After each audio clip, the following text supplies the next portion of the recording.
Здравствуйте всем!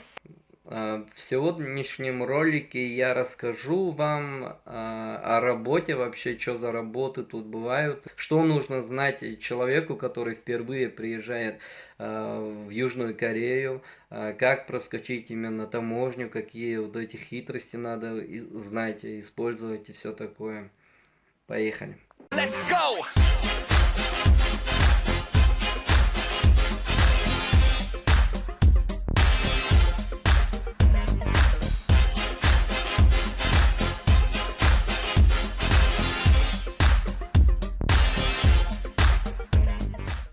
Во-первых, первая трудность, с которым вы сталкиваетесь, это получается в самолете уже вам выдадут вот такие вот таблички. Вот эти таблички надо выполнять именно на английском языке. Они называются карта прибытия и карта декларации. Вот выдают стюардессы прямо вот перед посадкой в самолете, и вам надо будет взять на запас где-то вот штук 2-3 штуки и при себе иметь ручку, потому что можете там ошибиться, можете что-нибудь там заморать, и чтобы это на запас, чтобы у вас запас был. И посмотрите внимательно, что там написано. Допустим, вот домашний адрес вы должны написать на домашнем адресе именно вот ваш адрес в России по прописке или фактически адрес без разницы, потому что вот таможня корейская, она не будет вас проверять, и вряд ли они будут знать, где вы живете и все такое. Короче, это не важно. Самое главное, вы должны написать без ошибок с номером телефона, номер телефона обязательно, отель, вот где вы будете жить, и вот в Корее, да, допустим, вот адрес отеля безошибочно вы должны написать на карточке прибытия.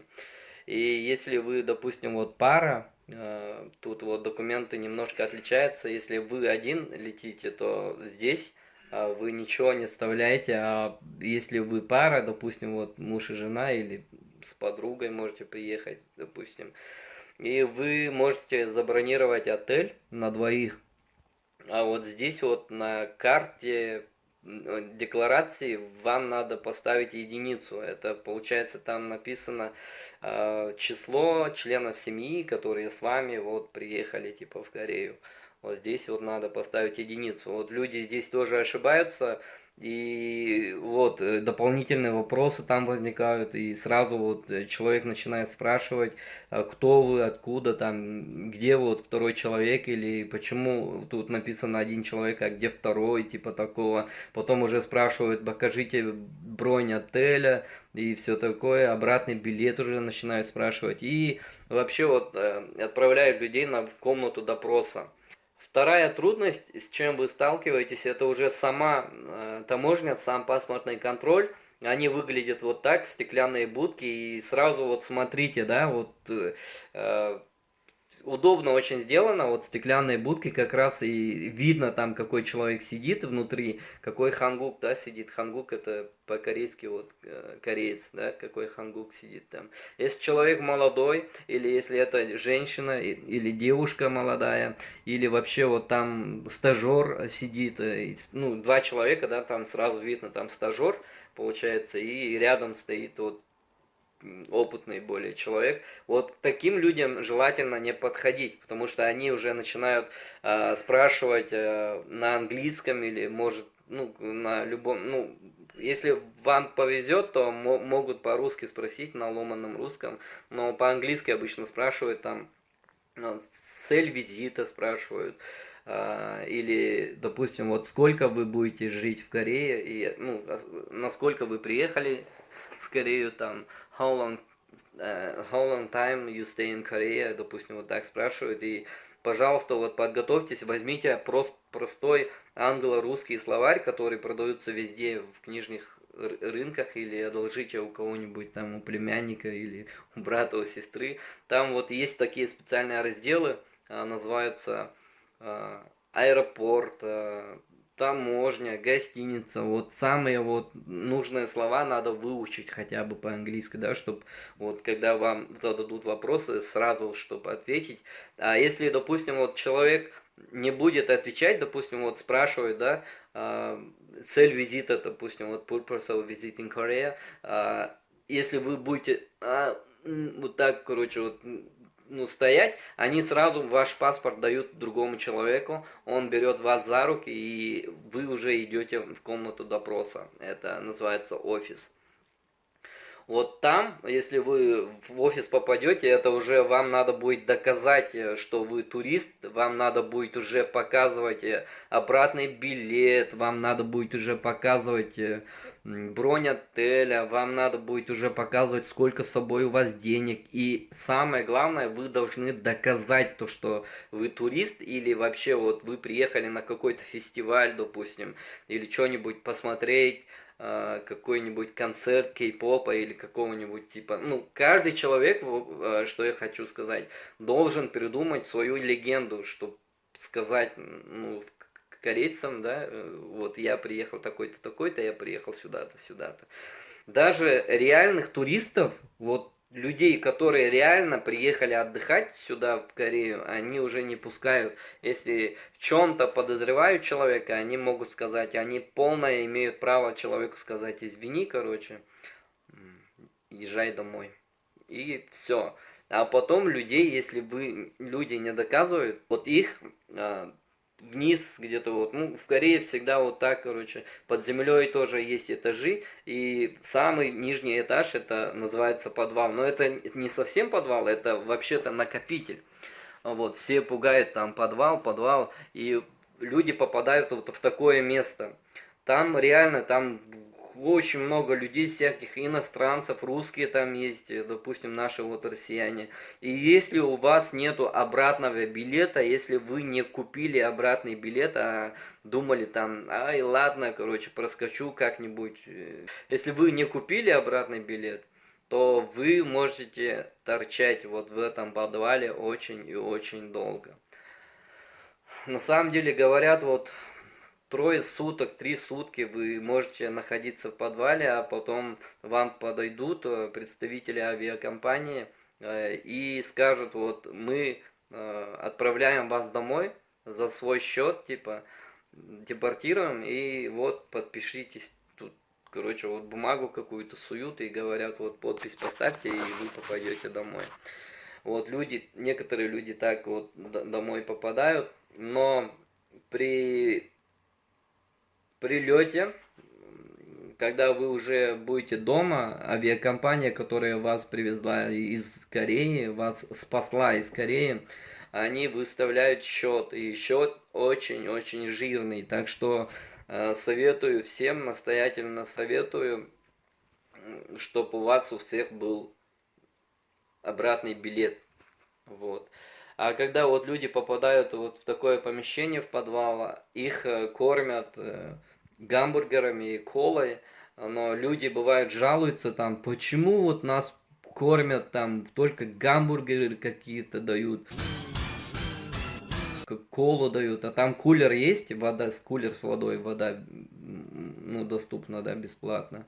И говорят, вот гамбургерами кормят и жалуются.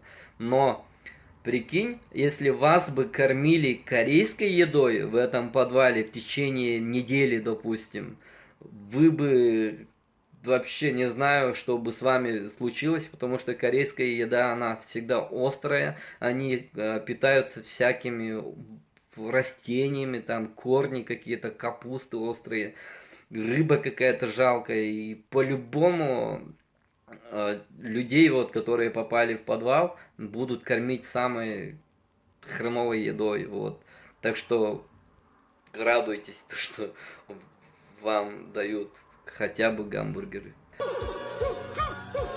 Людям, которые из Якутска прилетают, именно вот в стене, в подвале, говорят, висит вывеска, памятка, написан именно авиакомпания, вот написано: внимание, пассажиры, авиакомпания Якутия, там номер представителя написано. Вот, сохраняйте вот этот номер в свою контактную книжку и находите вот этот номер по WhatsApp, там в этом подвале Wi-Fi есть, Wi-Fi находите, потом находите в WhatsApp вот этого человека, с ним выходите на связь и говорите, вот мы попали в такую-то ситуацию, мы прилетели в воскресенье, вот из Якутска самолет прилетает в Инчон, в Корею в воскресенье, а в понедельник утром она возвращается, то есть на следующий день. Если, не дай бог, допустим, вот вы попали в накопитель, то есть в подвал, то обязательно срочно надо связаться с представителем авиакомпании Якутия и сказать ему, чтобы, ну, поставить в известность, что у вас есть обратный билет и вы желаете сразу на следующий день, то есть утром, да, ну у них ночью бывает регистрация, и под утро они уже вылетают домой, и на следующий день уже в обед они попадают уже в Якутск, прилетают. Вот, обязательно надо поставить в известность представителя авиакомпании Якутия. Вот поэтому я всем советую приобрести, покупать билеты авиакомпании. Обратный билет. Билеты как покупаются? Билеты вы покупаете, допустим, вы прилетаете 1 числа в Корею, значит, обратный билет вам надо купить через неделю, то есть 7 числа, то есть 8 числа. Вам надо купить обратный билет. Почему через неделю? Потому что в таможне, вдруг вы попадете на допрос, и там спрашивают, вы насколько приехали в Корею? А там вы говорите, я только на неделю. И они говорят, покажите билет обратный. И вы должны продемонстрировать и показать билет. Вот обратный билет через неделю. Уже вы улетаете домой обратно. И они вот смотрят, есть обратный билет, хорошо, а бронь отеля есть? Там спрашивают. Вы показываете бронь отеля. Вот я забронировал отель. Отель можно забронировать, кстати, booking.com. Бесплатный бронь можно сделать. И показываете отель, и доказываете, что вы турист, и вас могут пустить в Корею. И вы можете проскочить вот эту таможню. А если у вас билет будет через 2 недели, или некоторые даже умудряются купить билет через 2 месяца, 2 недели вы что будете делать в Корее в течение 2 недель? У вас хватит денег, чтобы вообще находиться в Корее, спрашивают. А вы показываете какие-то вот $200 и говорите, нет, деньги у меня в карточке. Они говорят, в карточке? Все говорят, что деньги в карточке, давай покажите нам выписку из банка на английском языке, то что реально у вас вот деньги находятся в карточке, спрашивают. А если у вас вот денег нету, и у вас вот, допустим, вот время нахождения 2 недели, то вас могут обратно развернуть. Вот были такие случаи. Вот поэтому как делают люди? Когда перед тем, как купить билеты, и вообще вот сколько у вас денег, да, допустим, вот у людей бывает 80 тысяч, да, или 100 тысяч рублей, и перед тем, как купить билеты туда и обратно, вот эти деньги надо положить в карточку банка, допустим, в Сбербанк. Мы так сделали, да, мы собрали все свои деньги, я прилетел сюда с женой, нас двое, мы купили билеты туда и обратно, допустим, вот, перед тем, как купить билеты, мы собрали все наши деньги, положили в карточку мою, Сбербанк, через 3 дня получили на английском языке выписку из банка, то, что у этого гражданина в карточке реально находится столько-то, столько-то долларов, короче, на английском языке. Получили выписку, и когда выписка у меня уже была на руках, мы сняли бабки, вот эти деньги все наши сняли с карточки и уже купили билеты туда и обратно, забронировали отель и себе на первое время тоже оставили деньги. Вот так вот делается, и выписку можно хранить, и на всякий случай, допустим, если попросят, сколько у вас денег, допустим, вот денег, хватит ли у вас денег, чтобы находиться в нашей Корее, и вы можете продемонстрировать вот эти вот выписку из банка. Вот, отель тоже забронировали, билеты взяли, тоже обратный билет взяли, потом как поменять дату вот этого обратного билета. по прилету, когда вы уже будете в Южной Корее, когда вы уже благополучно пересечете границу, вы можете спокойно позвонить в банк или попросить кого-нибудь знакомого, допустим, вот человека, да, чтобы он позвонил в банк или не в банк, а в авиакомпанию или съездил в авиакомпанию с копией вашего паспорта, и он просто может тупо подойти в авиакомпанию с копией вашего паспорта, а копия просто вот ксерокопия паспорта без незаверенная. И может подойти и сказать, вот у меня вот брат Николай Николаевич, допустим, улетел в Корею 2 дня назад, и у него билет уже обратно через неделю, а он хочет поменять дату вылета, дату прилета через 2 месяца, допустим, вот, ну, 60 суток вам дается, и за это время вы должны уже обратно, ну, уже в России быть.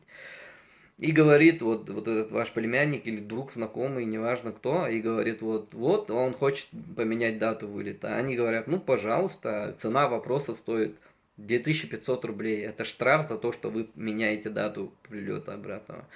И вот, и заранее надо оставить вот человеку 2500 рублей. Он вот платит, вот эти деньги дает вот представитель НИЦ или представителю авиакомпании.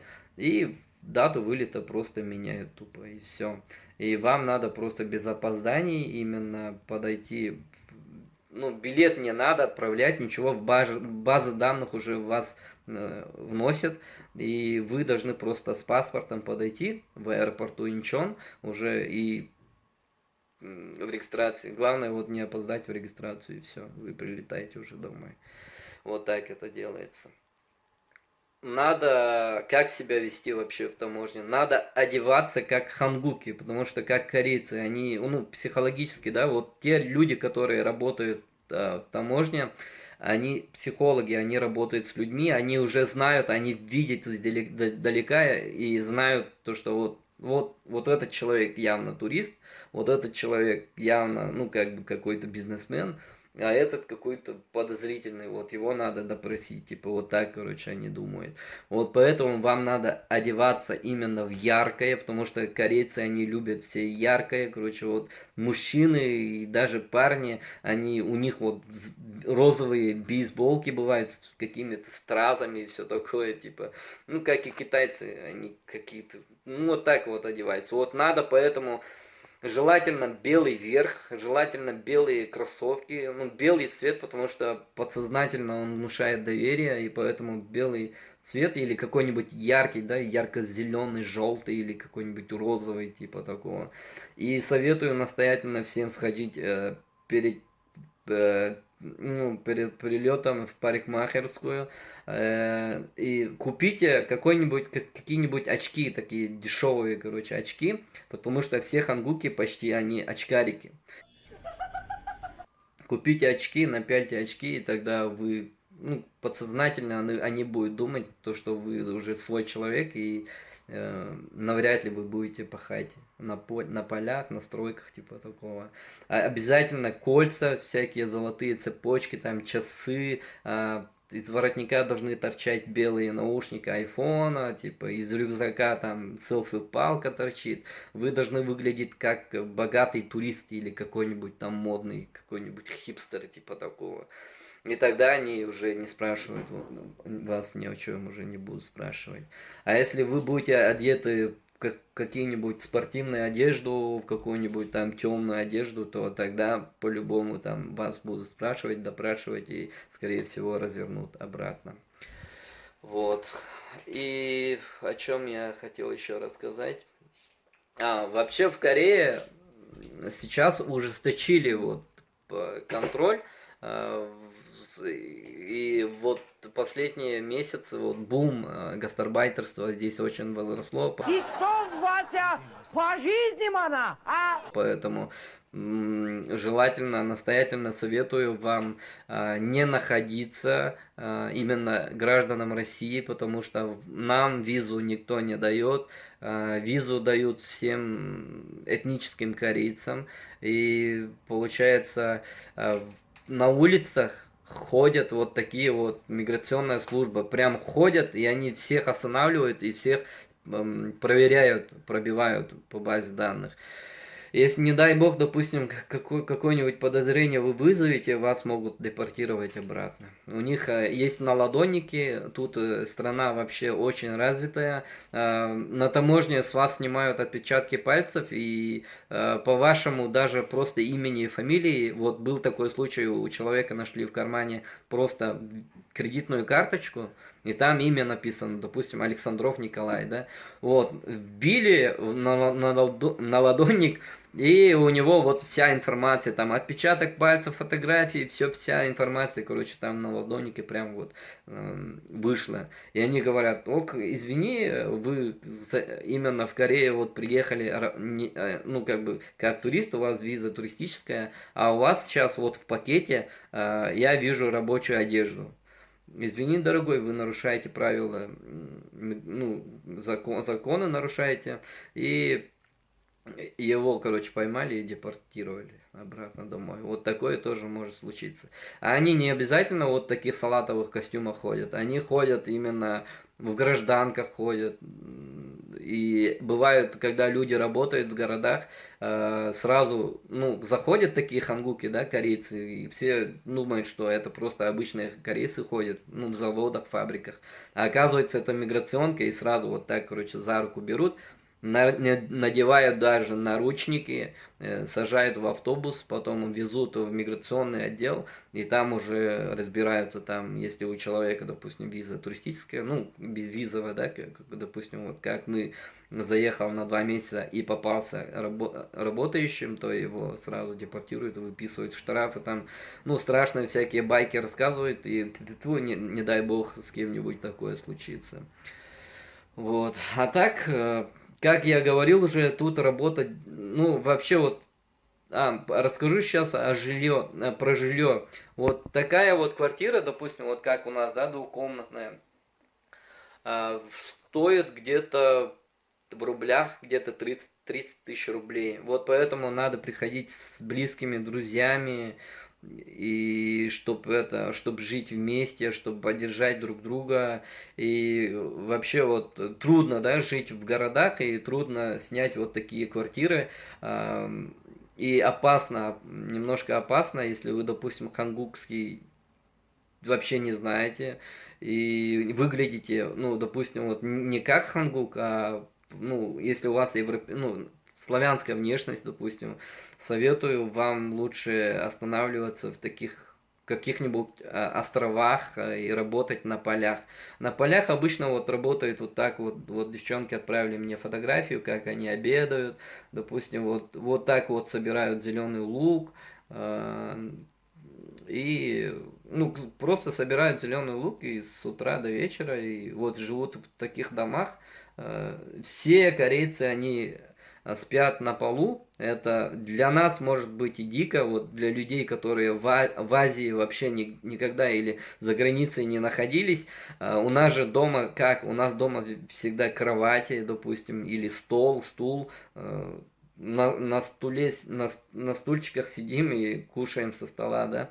А тут как, даже если вы заходите в гости к каким-нибудь корейцам, они всегда вот на полу кушают, ну почти всегда. Есть такой маленький стольчик, но сидят на полу кушают, потом вот кровати тоже, матрасы, все валяются на полу и на полу спят вот так. И для человека, который никогда не был в Азии, и за границей вообще никогда не был, это может быть шоком, да, они могут думать, вот куда мы попали, тут условия очень хреновые, там могут жаловаться, и были такие случаи, но поверьте мне, есть вот этот дом, вот который вы видите, это вообще, ну как бы нормальное жилье. Есть места и похуже, вообще, как будто там кого-то убили или зарезали, вот такие места бывают. И вот мой первый совет: не нойте, когда вы попадаете в такие места. Вот надо просто вот молча делать то, что говорят, и молча работать, допустим. Вот. И работы делятся, как я сказал, на 2 типа. Ну, люди сами делятся на два типа, я уже в предыдущем видео тоже рассказывал, сейчас немножко повторюсь. Вот те, которые приехали сюда именно заработать, именно работать, копить деньги, и вообще вот они должны жить на островах, они, ну, советую жить всем на островах, работать в таких-нибудь, ну, таких местах, где миграционки нету, где вот хату, да, жилье сами, работодатели сами предоставляют почти бесплатно. Вот, и тогда вы сможете накопить какие-то деньги. А если вы будете, допустим, вот попадете в какой-нибудь остров, и всегда вот психология человека, она так работает. Все думают, что у соседа трава зеленее, все думают, что где-то там люди работают там на фабриках, там что-нибудь возле конвейера стоят, там какую-нибудь легкую работу делают. Но там может быть и такое, что жилье вы снимаете сами, за жилье платите очень много денег, за питание хлеб стоит 150 рублей, то есть 3 чоника, то есть 3000 вон, это 150 рублей, очень дорого. И в городах, обычно в фабриках кормят только один раз. И по-любому вам надо будет утром кушать и вечером кушать. И на эту еду тоже надо, ну, как бы тратиться, да, вот поэтому расходов вот именно на фабриках очень-очень много. Хотя там немножко больше платят, да, где-то 80, от 80 до 90, бывает даже 100 тысяч вот платят в день, но за квартиру уйдет, там еще вам придет квитанция за свет и газ, газ очень дорогой, и самая главная проблема — хату найти не очень, нельзя просто так взять и найти хату. Просто тут, как они сдают квартиру, очень большой взнос, ну, залог берут. То есть, когда вы хотите снять квартиру в месяц за 350 тысяч вон, то с вас могут просить 500 тысяч или даже миллион залог за то, что вы живете именно в этой квартире. То и если у вас таких денег нету, то извините, вы не можете просто найти хату. А можете жить в саунах пока в первое время. Там сауна как работает? Сауна не такая, как у нас. В сауну зашли, заплатили 10 тысяч вон, то есть 500 рублей. И можете остаться в сауне. Только сауна как работает? В сауну, если вы заходите, платите деньги, заходите, то выйти уже нельзя. Вот поэтому, когда вы уже закончили работу, уже уставшие, можете приехать в сауну, заплатить манон, то есть 500 рублей, и остаться в сауне ночевать. Потом на следующий день опять выйти на работу, так деньги копить денежки, а потом уже найти работу. Всем советую настоятельно скачать вот такое приложение, называется Subway. Пишется как вот сеть ресторанов Subway же есть, где продают бургеры, ну, бутерброды и пиво. Вот так и пишется Subway Seoul или Subway, просто можно и скачайте. Это метро, в настройках заходите, поставьте в английский язык, и вы, когда приедете с аэропорта, можете прям вот сесть в метро и поехать в метро. Вот посмотрите, вот пользуйтесь картами, Google картами, посмотрите, где у вас находится вот место, куда вас зовут ваши друзья, допустим, вот в Корее, место посмотрите и посмотрите, какой станции метро рядом находится. Потом в Subway заходите, вбейте вот это метро, и там есть очень удобное приложение. Он работает как вот: вбиваете аэропорт Инчон, а потом там нажимаете кнопку старт, да, а потом выбираете вот эту, допустим, вот станцию, куда вы хотите попасть. И потом вот нажимаете вот Arrival, допустим, вот сюда я хочу дойти. И это приложение рисует уже маршрут для вас, сколько пересадок, сколько это займет время, сколько это будет стоить в деньгах. Вот это все рисует. И когда вы только-только прилетаете в аэропорт, и советую вам с долларами, но если вы деньги, рубли свои не поменяли, не успели поменять на доллары, то ничего страшного, потому что в аэропорту рубли тоже меняют на местную валюту, на вона. Ну, все говорят, что в аэропорту невыгодно, ну, это правда, но не так уж это, ну, неощутимо. Я бы поменял в аэропорту, чем куда-нибудь там ездить в Сеул, потом найти эксченджик, и потом, ну, это расходы все равно такие же выйдут, поэтому я сразу всегда меняю в аэропорту. Меняете деньги, а потом вот там есть такие вот магазинчики, как 7-Eleven, там как GC25, типа, как там называются, CQ там что ли. Вот такие вот маркеты, вот там продаются вот такие вот карточки. Карта называется T-Money. Вы можете просто подойти и сказать T-Money карта и свое. Типа вот карта есть, или вот можете сказать, типа, автобус, это по-корейски будет пасы, да, пасы, как бас, но они бас не говорят, они говорят пасы карты и свое, вот так говорите, Тимани карты и свое, они говорят, да, и свое, и вы покупаете вот эту карту, потом сразу советую вложить туда деньги и скажите, вот Манон, вот 10 тысяч вон, то есть 500 рублей, я сразу вложу туда в карту, и они сразу поймут и положат вам в карту вот эти деньги, и с этими карточками вы можете уже пройти в метро. Там есть такие центры специально, где, ну, такие вот дверцы, да, где вот в мультике «Ну, погоди», хвост свой прищемил. Вот, вот такие вот эти вот дверцы, которые открываются, типа перила. Вот там вот сенсор, и туда вот карту преподносите, и она снимает автоматически деньги, тикает там, и все, вы уже проходите в метро. И дальше уже вот можете ехать туда, куда надо. Вот.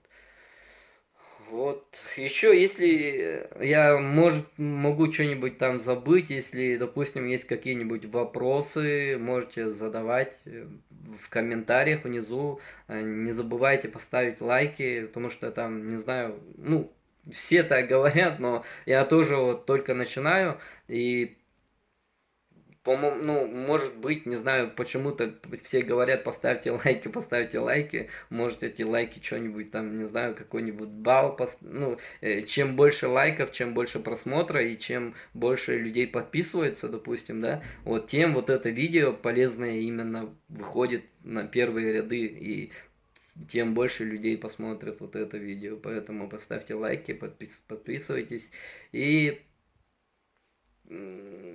задавайте свои вопросы в комментариях, потому что я буду периодически вот снимать, выкладывать вот такие ролики и постараюсь ответить на ваши все вопросы. Если я в чем-то ошибся, то я извиняюсь, потому что я только начинаю, еще вот русский язык мне трудно дается, вот это мой второй язык, и вот поэтому прошу строго не судить. Ладно, до встречи, всем пока.